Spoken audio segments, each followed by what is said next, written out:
The chamber of the Galactic Council had stood for 10,000 years in the heart of the Nexus Station, a monument to peaceful cooperation among the stars, and its gleaming walls had witnessed countless debates over trade disputes and territorial agreements, but never had the assembled delegates seen anything like what Ambassador Kelthara was showing them now.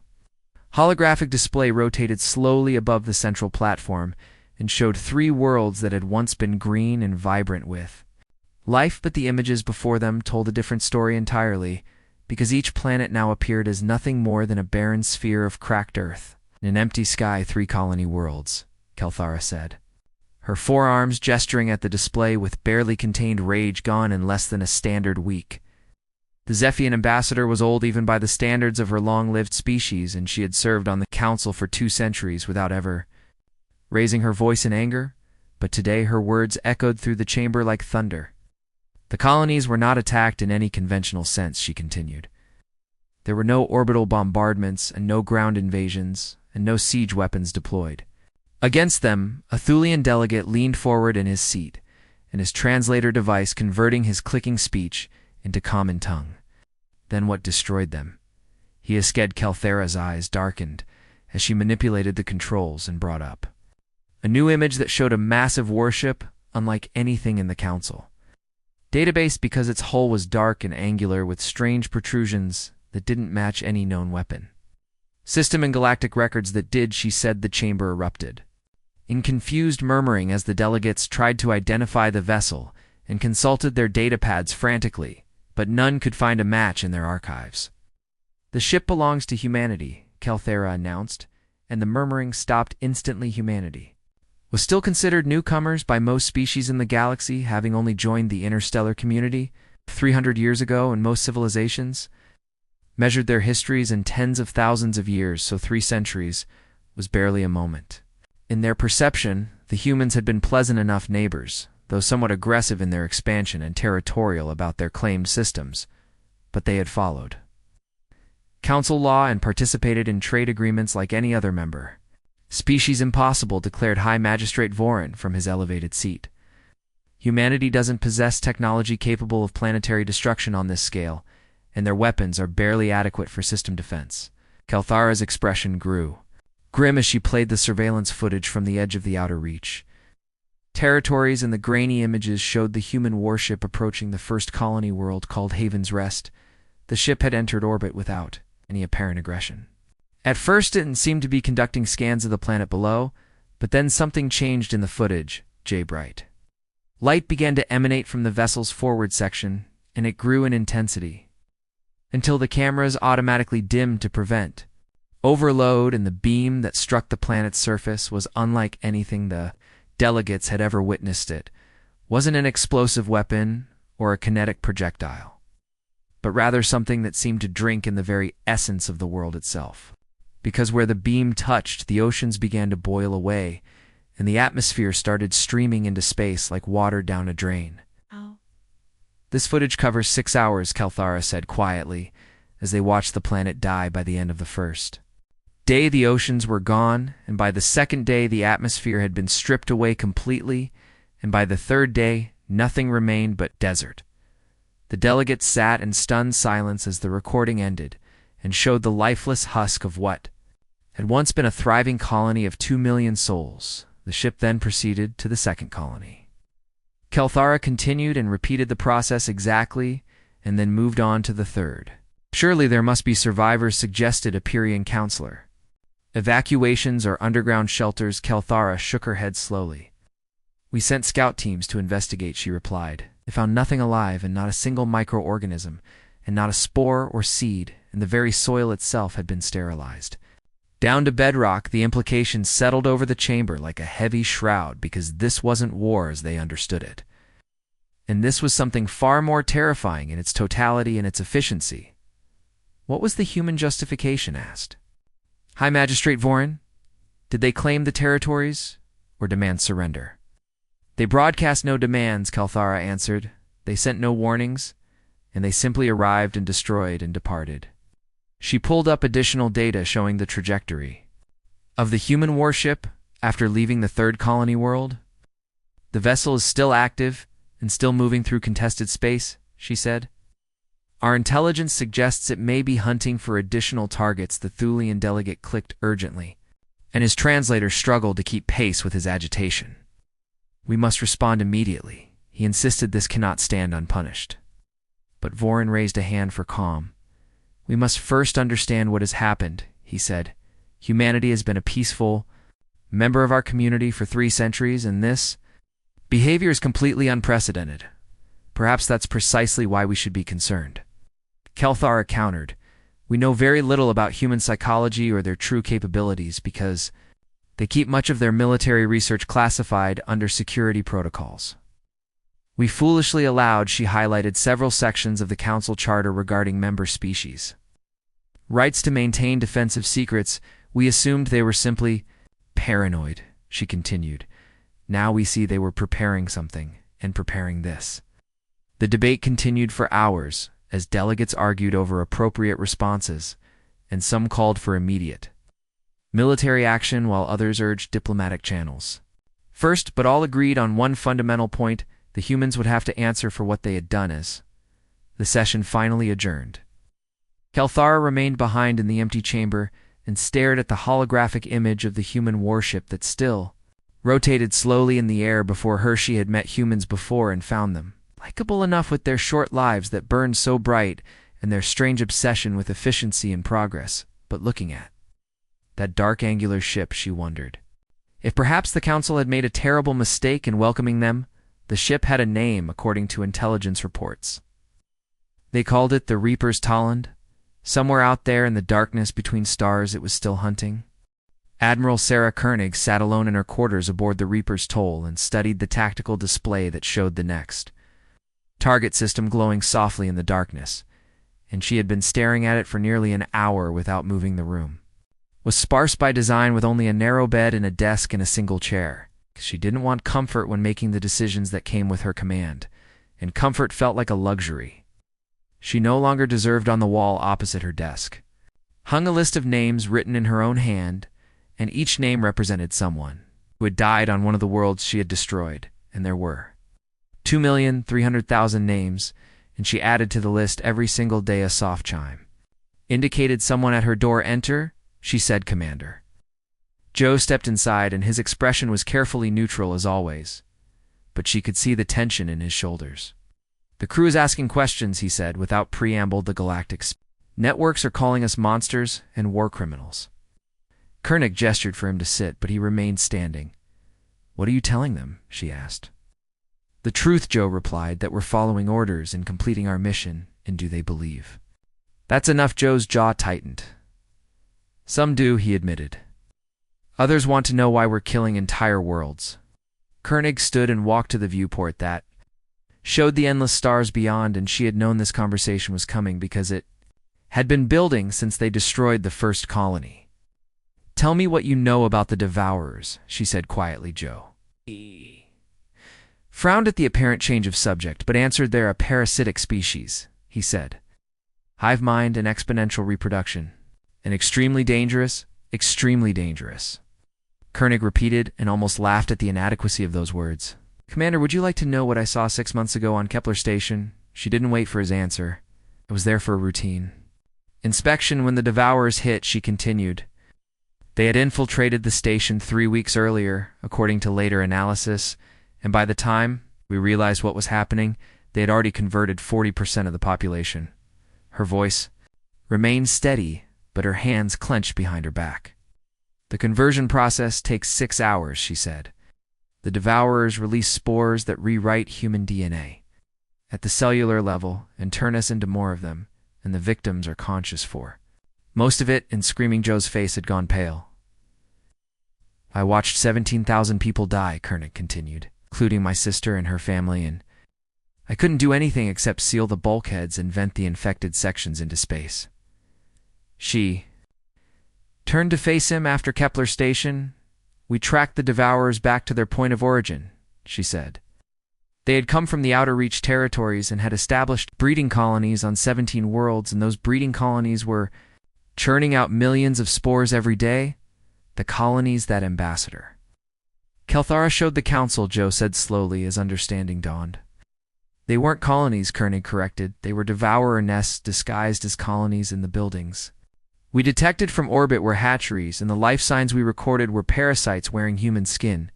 She pulled up files on her desk. Display showing genetic analysis and infection patterns and projected growth rates. We brought this evidence to the council 8 months ago, she continued. Showed them everything and begged them to authorize military action. What did they say? They formed a committee? Koenig said bitterly, to study the issue and debate the proper response. And meanwhile, the devourers were doubling their numbers every 10 days. Joe stared at the projections, and his military training let him see what Koenig had seen months ago. If left unchecked, he whispered, they would overrun the entire sector within a year. 8 months, Koenig corrected, and after that they would spread to neighboring sectors and then 2 core worlds, and the council would still be debating while worlds burned. She closed the files, so humanity decided to act alone. She said, we built the stellar cauterizer in secret and designed it to scour worlds clean of all biological matter and deny the devourers any foothold. By killing everything, Joe said, by saving everyone else, Koenig countered, every world we destroy now is a world that won't become a devourer breeding ground and won't seed a dozen other systems with spores. She walked back to the viewport. I know what the galaxy thinks of us, she continued. I know what they're calling us, and I know history will remember. The Reaper's toll as a ship of genocide, and yet you continue. Because the mathematics are simple, Koenig said. 3 dead worlds now, or 300 dead worlds later, and I chose to be the monster who saves the galaxy rather than the hero who lets it burn. Joe was silent for a long moment. The crew deserves to know this, he finally said. Tell them, Koenig agreed, but also tell them that what we're doing is still terrible and still unforgivable, and we're ending lives that might have been saved with more time and better options. You don't sound certain anymore. I've never been certain, Koenig admitted. I'm just more afraid of being wrong the other way. An alert chimed on her desk, and she checked it quickly, then felt her stomach drop. We've detected another nest, she said quietly. Joe moved to look at the display. That's in council space, he observed, and there's a research station there. With 2,000 scientists and support staff, Koenig confirmed, and the devourers have infested 40% of the planet. Can we evacuate them? Koenig pulled up the timeline projections. We give them 72 hours, maybe, she said, but that's 72 hours for the devourers to spread, and if they reach critical mass before we can fire. She didn't need to finish the sentence. Joe stared at the numbers, and she could see him doing the same. Terrible calculus she had done so many times before. What are your orders, Admiral? He asked. Koenig looked at the wall of names and knew she would be adding thousands more soon. Set course for the research station, she said, and prepare to make contact, and if they refuse to evacuate, she met his eyes, then I'll add their names to my wall, she said, and I'll fire anyway. Joe saluted and left, and Koenig returned to her chair and picked up her pen and began writing names from the last world they had destroyed, because she owed them that much at least, and she owed them being remembered, even if she was the only one who would remember. Outside her window, the Reapers toll accelerated toward its next target and carried its burden of necessary evil across the stars. Director Votional of the Meridian Research Station stood in his command center and stared at the human warship that had appeared in orbit 3 hours ago, and its dark hull seemed to drink in the light of their sun. They're demanding we evacuate. His communications officer reported, the human admiral says we have 72 hours. Votional was a Turthan, and his species was known for careful deliberation and thoughtful analysis, but even by those standards, he was considered exceptionally cautious, and he had spent his entire career studying alien ecosystems in the most remote corners of council space. On what grounds, he demanded. The communications officer pulled up the transmission from the human ship. Admiral Koenig's face appeared on the screen, and she looked tired in a way that Votional had never seen in a military officer before. Director Votional, she said, I'm contacting you to inform you that your planet has been infested by a parasitic species called the Devourers, and our analysis indicates they currently control 40% of the landmass and will reach critical mass within 96 hours. Preposterous, Votional muttered. We've detected no hostile life forms. Hewitt and Koenig, continued the Devourers, are masters of camouflage at the cellular level, and they've likely infiltrated your research teams already. She leaned forward. I'm giving you 72 hours to evacuate every person from that station. She said after that I will deploy the stellar cauterizer and sterilize the planet. You'll do no such thing, Bushnell snapped, even though he was talking to a recording. The station is council property, and we are engaged in critical research. The recording seemed to anticipate his objection. I know you have no reason to trust me, Koenig said. I know the galactic media has painted humanity as genocidal warmongers. But I'm sending you our complete analysis of the infestation, including genetic samples and infection patterns data. Began flooding the station's systems. Review the evidence, Koenig urged. Then make your decision, but understand that in 72 hours, I will fire regardless of how many people remain on that planet. The transmission ended. Vashnell turned to his science team. Began analysis of their data immediately, he ordered. I want to know if there's any truth to these claims. For the next 6 hours, his team worked frantically to verify the human information, and what they found was disturbing but not conclusive. There are anomalies in the southern continent, reported his chief biologist. Unusual spore concentrations and genetic markers that don't match native species, but nothing definitive, Vashnell pressed. Nothing that proves a hostile infestation. The biologist admitted that was enough for Vashnell.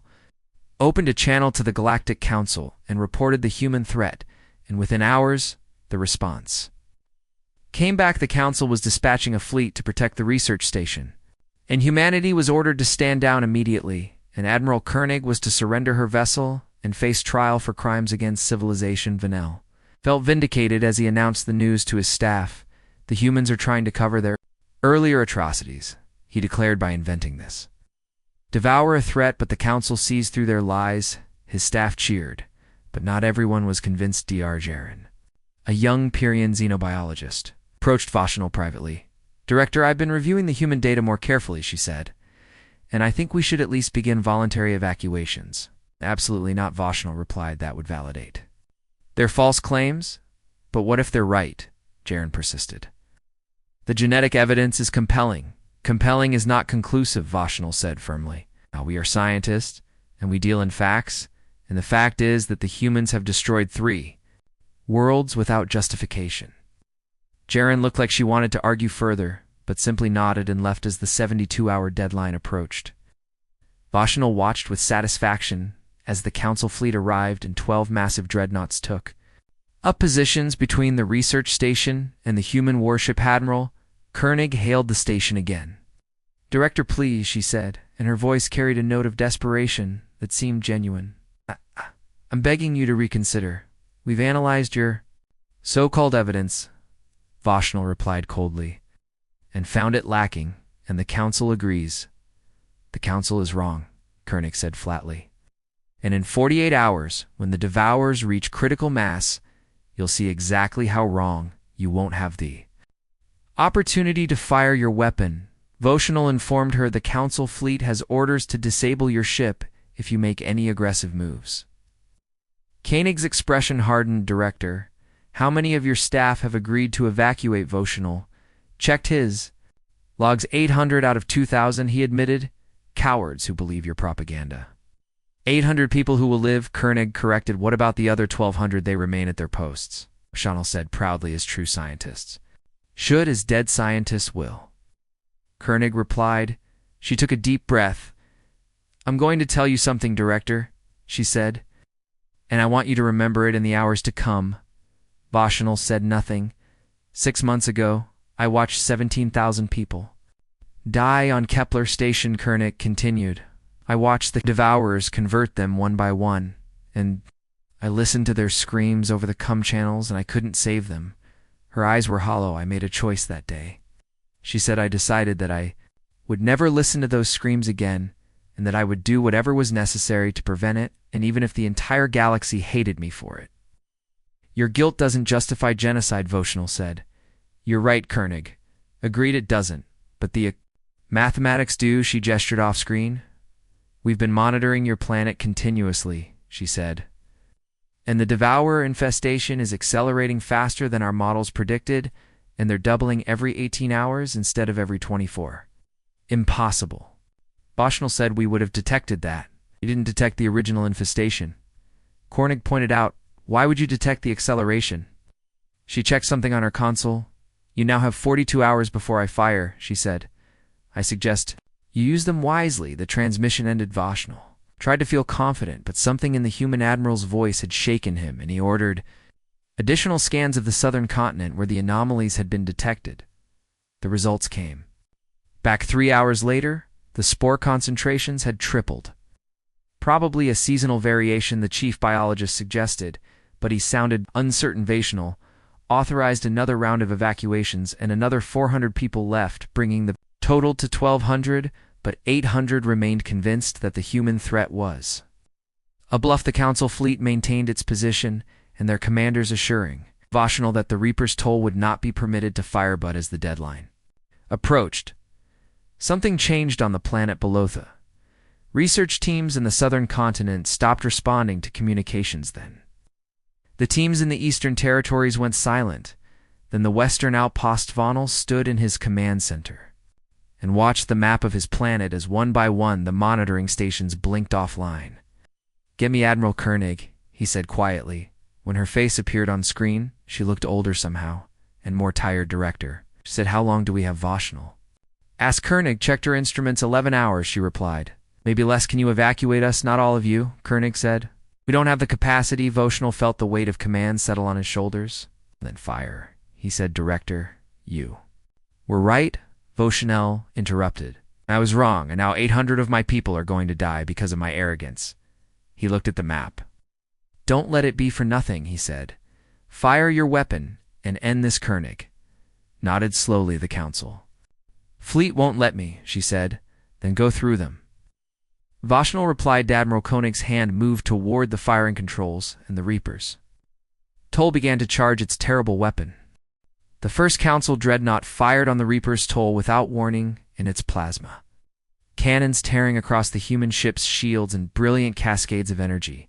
But the shields held, because human defensive technology had advanced far beyond what the Council had estimated. Admiral Koenig gripped her command chair as the ship shuddered under the assault. Return fire, she ordered. Disable only and no killing shots. Her tactical officer hesitated. Admiral, they're trying to destroy us. No, Koenig said, but we're not here to fight them, and we're here to save them. The Reaper's toll's weapons were designed for precision, and her crew had trained for scenarios exactly like this. And they targeted engine cores and weapon arrays and shield generators with surgical accuracy. The first dreadnought lost power and began drifting within 90 seconds. Second lasted 2 minutes. The third managed nearly 4 minutes before its systems failed. The Council fleet commanders were experienced officers who had fought pirates and border skirmishes, but they had never faced an opponent like this, because humanity had learned warfare. It's differently than the long-lived species, and they had learned it with urgency and innovation. And the acceptance of terrible costs. 3 ships disabled, the tactical officer reported. The remaining 9 are regrouping. Time to firing. Solution, Koenig demanded. 7 minutes.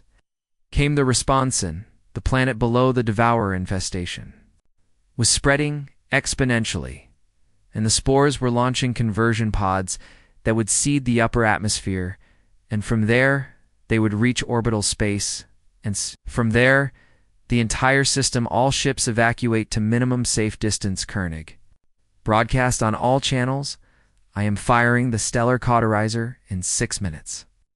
The Council ships ignored her warning and pressed their attack, but human weapons technology continued to prove superior, and within 4 minutes, 6 more dreadnoughts were drifting powerless in space. But something was wrong aboard the Reaper's toll. Admiral, the communications officer, called out, I'm receiving reports of a disturbance in engineering. Before Koenig could respond, the bridge doors burst open, and Commander Joe entered with a dozen armed crew members behind him. Admiral Koenig, he said formally, I'm relieving you of command. Koenig stood slowly, and her hand moving toward her sidearm, but Joe already had his weapon drawn. Don't he? Said quietly. Please, Commander, this is mutiny, this is sanity, Joe replied.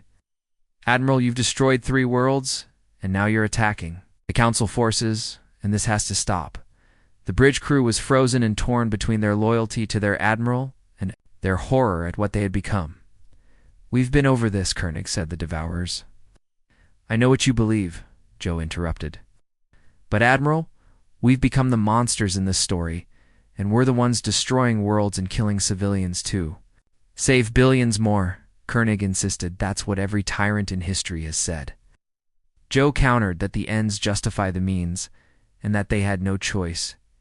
He gestured at the view screen, showing the planet below. There are 800 people. Still down there, he said, and you're going to kill them all. They're already dead, Koenig said flatly. The Devourers have them, you don't know that. I do, Koenig replied, Commander. I've seen this before, and I know exactly what's happening down there, and those people are being converted as we speak. Joe's weapon wavered slightly. Even if that's true, he said, we can't keep doing this, and the galaxy won't let us, and humanity won't let us. The galaxy doesn't understand the threat, Koenig said, or maybe you don't understand the cost, Joe countered on. The main view screen, something changed, and the planet's atmosphere began to shimmer with thousands of small objects rising from the surface. Admiral, the tactical officer, called out, I'm detecting massive launch activity from the southern continent. Joe turned to look, and his face went pale. Objects resolved into clearer images on screen, and they were organic in nature and pulsing with bioluminescent light, and there were hundreds of them, and then thousands. What are those? Joe whispered. Spore ships, Koenig said quietly. The Devourers use them to seed new worlds, and each one carries enough genetic material to infest an entire planet. Rise and climbing through the atmosphere toward orbital space, that's impossible. One of the mutineers said we would have detected their construction. You detected nothing because they grew them inside converted hosts, Koenig explained, using the research station personnel as incubators. She looked at Joe. This is what I tried to warn everyone about, she said. This is what happens when we wait and when we debate and when we hope for a better solution. Joe stared at the screen as more and more spore ships emerged. How many, he asked. Current count is over 2,000. The tactical officer reported, and still rising. If even one of those reaches another inhabited system, Koenig said, it will start this process all over again. And then in 6 months there will be 10 more worlds like this. Joe's weapon lowered. Admiral, he started. We don't have time, Koenig interrupted. Those spore ships are accelerating, and we need to destroy them before they scatter. She turned to her tactical officer. Fire the stellar cauterizer, she ordered. Admiral, the mutiny the officer protested is over, Joe said, and holstered his weapon. All personnel stand down. The mutineers looked uncertain, but began lowering their weapons. Some won. Seal those doors, Koenig snapped, and get back to your stations. The bridge erupted into controlled chaos as crew members rushed to comply. Firing solution ready? The tactical officer announced. Fire, Koenig commanded. The stellar cauterizer activated, and its beam lancing down toward the planet's surface. But this time, it wasn't just about destroying the world, and it was about stopping what was launching from Itha. Beams struck the primary spore launch site, and the exotic radiation disrupted. The organic matter at the molecular level and the spore ships already in flight began to decay and fall back toward the surface. But there were so many of them. Redirect fire to intercept pattern, Delta. Koenig ordered. Target the ascending ships. First, the Reaper's Toll's point defense systems came online and began tracking individual spore ships with computer-guided precision and began destroying them one by one. But for every ship they destroyed, 2 more seemed to launch. We can't get them all, Joe said from beside Koenig's chair. We don't need all of them, Koenig replied. Just enough to prevent critical mass for 6 hours. The Reapers Toll maintained its assault, methodically destroying spore ships while simultaneously scorching the planet below to prevent more from launching. Council fleet watched in silence, and their commanders finally understanding what they were witnessing when it was finally over. More than 3,000 spore ships had been destroyed. Scan for survivors, Koenig ordered, though she already knew the answer. No life signs on the planet, came the report, and no intact spore ships detected in system space. Koenig sank into her command chair and felt the weight of another 800 names that would go on her wall. Joe stood beside her, and his earlier certainty gone. I'm sorry, he said quietly. I should have trusted you. You were right to question me, Koenig replied. Someone should. She pulled up the tactical display. Damage report, she requested. Minor hull damage, the engineering officer replied. Shields at 60% and weapon systems fully operational. And the crew Joe hesitated. Shaken, he admitted, but they understand now. On the main view screen, a new contact appeared. Admiral, we're being hailed, the communications officer announced. It's Ambassador Kalthara from the Council flagship. Put her through. Koenig said. The Zephian ambassador appeared on screen, and her forearms folded across her chest. Admiral Koenig, she said. Ambassador Kalthara stared at her for a long moment. We monitored everything, she said. The spore ships and the infestation spread, and what you prevented, then you understand why. Koenig said. I understand you were right, Kalthara admitted, and that doesn't make what you did any less terrible. No, Koenig agreed, it doesn't. Kalthara glanced at something off screen. The Council is convening an emergency session, she said. I expect they will authorize your methods going forward. I don't want their authorization, Koenig said tiredly. I want them to build their own ships and carry their own burden. Perhaps they will, Kalthara said. But for now, Admiral, you and your crew are all that stands between the galaxy and this threat. The transmission ended. Koenig looked around her bridge at the crew, who had nearly mutinied and who now understood the full horror of their mission. Set course for the next suspected infestation site, she ordered. Aye, Admiral, Joe replied. And the Reapers. Toll turned toward the darkness and carried its terrible purpose across the stars. 3 weeks had passed since the incident at Meridian Station, and the Reapers' Toll now orbited one of the scorched worlds they had destroyed months earlier during their initial campaign, and the dead planet turned slowly below them like a tombstone.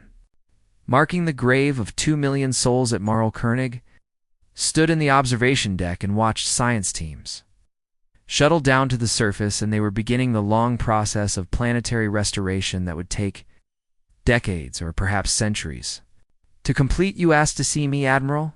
Came a voice behind Hirsch, turned to find Ambassador Kalthara approaching, and the Zephian diplomat looked smaller somehow than she had during their first confrontation in the council chambers. Thank you for coming. Koenig Kalthara joined her at the viewport, and together they watched the shuttles descend toward the barren world below. I've never seen a planet die before, Kalthara said quietly. Not like this. Few of Koenig replied. Most wars are fought in space or on the surface, but rarely do they consume an entire world. Is that what you tell yourself? Kalthara asked. That this was war? No, Koenig said. War has rules and objectives and the possibility of surrender. But what I did was extermination. She pressed her hand against the viewport. I killed every living thing on 7 worlds, she continued. Bacteria and plants and animals and people, and I did it because the mathematics said it was necessary. The Council has officially designated the Devourers as a galaxy-wide threat, Kalthara informed her. Your methods have been authorized for future containment operations. I heard, Koenig said without enthusiasm. You don't seem pleased. I'm not, Koenig admitted. I hoped the Council would take over this responsibility and build their own ships and train their own crews. They will, Kalthara said. But it will take years, and meanwhile the Devourers continue to spread. She looked at Koenig. The Council is offering you a formal commendation, she said. In recognition for saving countless worlds from infestation. I don't want it. I told them you would say that, Kalthara said. With something that might have been a smile, they're also offering reparations to the families of those killed in the sterilization operations. Money won't bring them back, Koenig said. No, Kalthara agreed.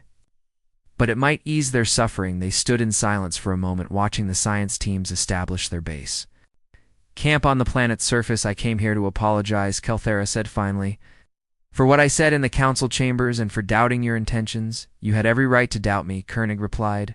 What I did was monstrous. What you did was necessary, Kalthara corrected. There's a difference, is there? Koenig asked. It's because from where I stand they look the same, Kalthara. Consider this. Perhaps that's the burden you must carry, she said. Knowing that you did the right thing while never being able to forgive yourself for it. Some burden, yes, Kalthara agreed. But someone must carry it. She pulled out a datapad. I want to show you something, she said. The Council's projections based on the Devourer growth patterns you provided. The screen displayed a star map with red zones indicating projected infestation spread. This is what would have happened if you had waited for council authorization. Kelthara explained the red zones expanded exponentially across the map and consuming hundreds of systems over the course of months. By the end of the first year, Kelthara continued, over 50 inhabited worlds would have been completely infested, and by the end of the second year that number would have been in the hundreds. She switched to another projection. This is what actually happened. The red zones were much smaller and contained to the systems where Koenig had deployed the stellar cauterizer. 7 worlds lost instead of hundreds. Kelthara said millions dead instead of billions. I know, the math Koenig said quietly. I've done nothing but calculate it for months, and yet you still doubt. Because math doesn't account for the screaming, Koenig said, or the children who died because I was too afraid to wait. And or the families torn apart because I chose efficiency over compassion. She turned away from the viewport. Every night I dream about them, she continued. The people I killed, and I see their faces and hear their voices, and they ask me why. What? Do you tell them that I'm sorry? Koenig said. And that it wasn't enough to save them, and that I chose other people's lives over theirs? Kelthara was quiet for a long moment. On my world we have a saying, she finally said, the gardener who tends 1,000 flowers cannot mourn each one that withers. I'm not a gardener, Koenig replied. I'm the drought that killed them. No, Kelthara said firmly. You're the gardener who pulled the weeds before they could choke out everything else. She gestured. At the planet below, these science teams are already detecting signs of atmospheric recovery. She said in 50 years there will be clouds again, and in 100 years there will be rain, and in 200 years life will return. Life? I destroyed life. You're helping to restore, Kelthara corrected. The council has allocated resources to restore all 7 worlds, and your testimony helped secure that. Funding? She put a hand on Koenig's shoulder. What you did was terrible, she said, but it was also brave and necessary, and the galaxy owes you a debt it can never repay. I don't want payment, Koenig said. I want forgiveness. From whom? Koenig looked at the wall where she had transferred her list of names from her quarters and had covered nearly the entire surface now, with tiny writing that documented every soul lost. From them, Kelthara followed her gaze. They can't give you that, she said gently. I guess they're gone. I know. Then perhaps you need to forgive yourself, Koenig laughed bitterly. I don't think I can then carry the guilt, Kelthara said, and let it remind you why you made the choices you did. She prepared to leave, but paused at the door. The council wants to name you as the official commander of the Devourer. Containment operations, she said. You would have authority to deploy the stellar cauterizer as needed without political approval. Absolutely not. I told them you would refuse. Kelthara said so. They've compromised, and any future deployment requires approval from a 3-member committee, and you're one of the 3. Who are the others? Me, Kelthara said, and Director Voshnal Koenig raised an eyebrow. Voshnal survived. He was among the evacuees. Kelthara confirmed, and he volunteered for the committee specifically. Why? Because he understands now, Kelthara said. What it means to make impossible choices. She left Koenig alone in the observation deck for a long time. Koenig simply stood and watched the science teams work on the dead world below, and they were planting atmospheric processors that would begin the slow work of rebuilding what she had destroyed. Commander Joe found her there hours later. Admiral, the crew is asking about our next assignment. He said, what do you think we should do? Koenig asked Joe. Joined her at the viewport. I think we should continue, he said, because someone has to, even knowing what it costs. Especially knowing what it costs, Joe replied, because that knowledge will keep us from becoming the monsters everyone feared we were. Koenig nodded slowly. Set course for the next suspected infestation site. She ordered. Already plotted, Joe said. We can depart whenever you're ready. I'll never be ready, Koenig admitted, but we'll go anyway. She took one last look at the world below, and at the teams working to bring life back to the desert she had created. You know what the hardest part is? She said. What, Admiral? Knowing that we'll probably have to do this again, she said. And again, and until either the Devourers are gone, or we are. Then we'd better make sure we're the ones who survive, Joe said. Koenig returned to her quarters one last time before departure, and picked up her pen and began adding new names to her wall from the research station personnel who had died at Meridian. When she finished, she stepped back and looked at the complete list. 2,700,000 names. One a life she had ended. Each one a choice she had made. Each one a weight she would carry forever. I'm sorry, she whispered to the wall. I'm sorry I couldn't save you, and I'm sorry I chose others over you, and I'm sorry that your deaths were necessary. The wall offered no response, because the dead never did. Koenig sealed her quarters and walked to the bridge and took her command chair and gave the order to depart the Reaper's Toll. Turned away from the dead world and accelerated toward the next mission and carried its burden of necessary evil across the night. Stars in her final log entry that night, Koenig recorded her thoughts. We became the desert so the galaxy could remain a garden, she said. History will judge whether the price was worth it, and I already know it was, and I already know I'll never forgive myself. She paused. Perhaps that's how it should be, she continued. The ones who make these choices should be the ones who suffer for them and should carry the weight so others don't have to. We're the Reaper's Toll, she concluded, and we will continue to exact the terrible price that keeps the galaxy safe, and we will do it without mercy and without forgiveness and without ever forgetting the cost. Outside her window, the stars burned cold and distant, and somewhere in that darkness, the Devourers were spreading, and waiting in somewhere in that same darkness, the Reaper's Toll was hunting. Ready to make the terrible choices that no one else could make? Ready to become the monsters that saved the garden, ready to turn planets to deserts so that life could flourish elsewhere.